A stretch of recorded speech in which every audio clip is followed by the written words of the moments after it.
Gözleriniz aydın olsun Habil Bey. Allah balanızdan sizi yarıtsın. Xoşbəxt olsunlar. Mirzə də buradadır. Mirzəni hamının toyları Mirzədən asılıdır. Allah təala bu toyu mübarək eləsin. Burada oxuyanlar maşallah çoxdur deyənə.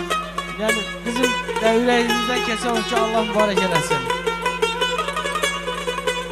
Ay can, ay can. İrəvanda xalq almadı, yox Allah'ım.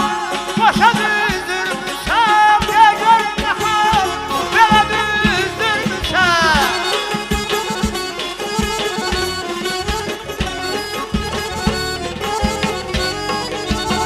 Daha məndə canlanmadı, daha məndə canlanmadı, yox Allah'ım. Başa düzdürmüşəm, ya görün yaxam, başa düzdürmüşəm.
Çok sağ olun, çok sağ olun, çok sağ olun. Gülüm senin için, ölüm senin için.